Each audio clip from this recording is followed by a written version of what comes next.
Hello, my name is Jacob, and I'm going to be presenting my persuasive essay on why social media is bad in today's age. Today, social media is becoming exponentially more of an integral part of our lives. Um, it's becoming more and more part of our daily routines. Even people's entire careers are based off of social media nowadays, and there are new jobs being demanded every year because of the growing impact social media and just media in general have on public opinion. If you look back only a few years ago, I think marketing was majorly in the form of pop-up ads and commercials on web browsers and television. But nowadays, you can pull up any of these social media apps and people pay hundreds of dollars for a single individual to dedicate a single 24-hour post on their product. And it works. I've only seen more and more since the first one was introduced. And this new age of media and marketing might open new doors in certain sectors of our country. Maybe it might open more job opportunities, and that it might eventually grow our economy. But as far as our future generations to come, I think that if we keep letting social media's importance grow and its influence grow and its following grow without any ethical guidelines or management at all, then the effects will actually be ultimately damaging to our future generations. And I don't think social media is bad in itself. I think it's just bad in the way it's used in today's age. For example, I see social media used as a grounds for unconstructive opinion, unconstructive criticism, a lot of developing false personas in hopes to be valued more, a lot of boasting, and just I see social media being used to escape reality in general. And when social media is used in this way, it actually can create a pattern of problems, such as a lot of the times the feeling of inadequacy when comparing yourselves to others, maybe a severe fear of missing out or FOMO, very real, a lot of isolation, and in a lot of cases, bullying and depression. And in this persuasive essay, I just want to present some reasons, some causes, and effects in relationship to why media is negative today, but with the right goals and the right intentions, and through informing the people of today and the generations to come of its negative and positive impacts, I think that society will be on the right track towards positive progression. And I can tell you from personal experience the role social media plays in my life as a negative aspect.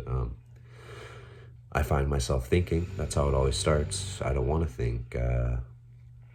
I want to suppress these feelings. I want to be distracted by something. So instead of confronting these thoughts, I decide that it would be better to open up Instagram, Snapchat, TikTok, Twitter, one of the infinite time wasters or tools for procrastination, just in hopes to keep myself from my noisy thoughts. And after 30 minutes, I've gone through a handful of apps. I've seen multiple posts about people's accomplishments. I've done my fair share of comparing myself to others. And now I'm in I feel unproductive. I feel like a loser. And I feel like I need to go out and do something in order to get even with all these people who are posting about all their accomplishments in life. And I do like surfing and I do like mountain biking, but I'm not going to do it because I like to do it. I'm going to do it to get even. So maybe if a conversation arises at some point and they're all like, yeah, I just got done skiing in Tahoe. I'm like, yeah, I mountain bike a lot. That's what I do. And it's just kind of this pissing contest instead of, actually experiencing life and living it. And I just think this is just one example of social media. Despite its positive side, it affects me in a negative way. And I think that the first issue with social media today is how addictive it can be. Just with the convenience of social media, many are able to keep in touch, whether it's with a smartphone, a laptop, a tablet. And this also means that social media is just always accessible. And this kind of 24/7 hyperconnectivity can trigger impulse problems as well as control problems. And with constant notifications and the ability to browse through what seems like an infinite amount of profiles and information, it is extremely easy to lose focus. It is extremely easy to lose control and essentially just make yourself a slave to your phone. And this addiction is not far from the most commonly known addictions, such as maybe an addiction to nicotine or an addiction to alcohol, addiction to drugs. These social media platforms actually specifically are designed to trap your attention, to have you on edge, constantly checking for updates, and to overall just keep you online, just like any kind of addiction. This collaboration can easily create psychological cravings. Um, for example, when you are notified of a like um, on a post or receive good feedback through social media, the brain will produce its feel good hormone or dopamine. And because of this, you experience a sense of reward, just as innate as it gets. And after that, your brain begins to associate, for example, an alert with a like and a like with reward. And this creates kind of a feedback loop that overall ends up being unhealthy for your brain. And because when there is no alert, when there is no like, then you're going to feel the reverse effects, such as failure, and you become dispirited.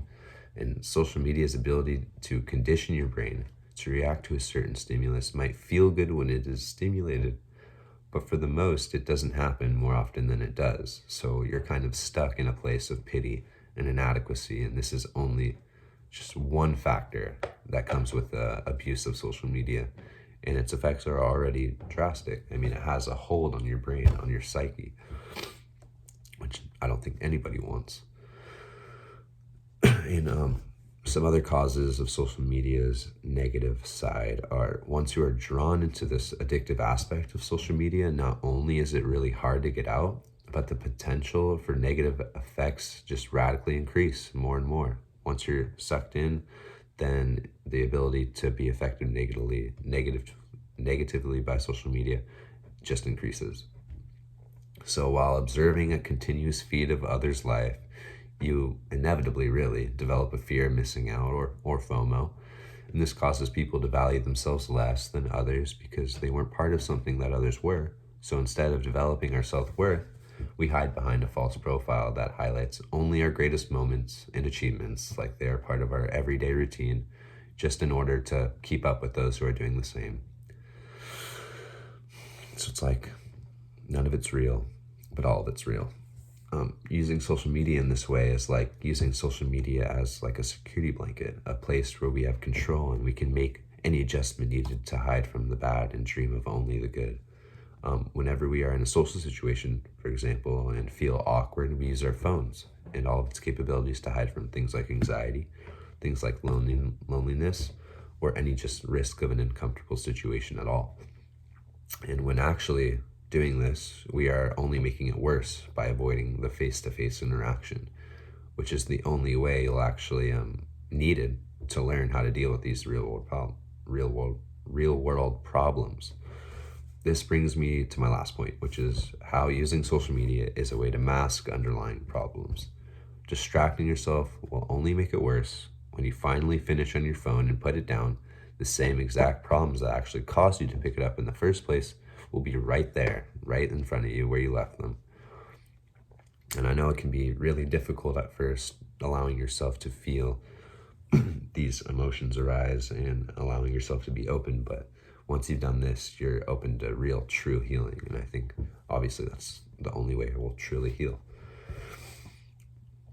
So in conclusion, I think social media, when used in these ways, is really just a vicious cycle of unhealthy social media use, and it's unhealthy for our brain. And we create these associations with like and posts and kind of correlate them with our own value. And this is just completely unreal and unhealthy. And I think by maybe monitoring your own use, maybe checking to see if you're spending more time than usual, maybe checking to see if how you feel before you get on your phone and how you feel after you get on your phone. Maybe just pausing before you even get on your phone in the first place to reflect on your intentions in doing so and what's motivating you to go on your phone. And this will clarify the underlying reasons to why you're using social media all the time. So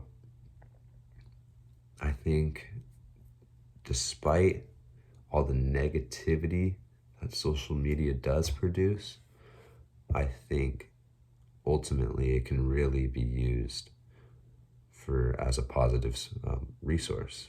And I've seen it time and time again. I mean, during this entire Black Lives Matter movement, I've seen so many new kids that I've never seen post politically before use it as a tool to share.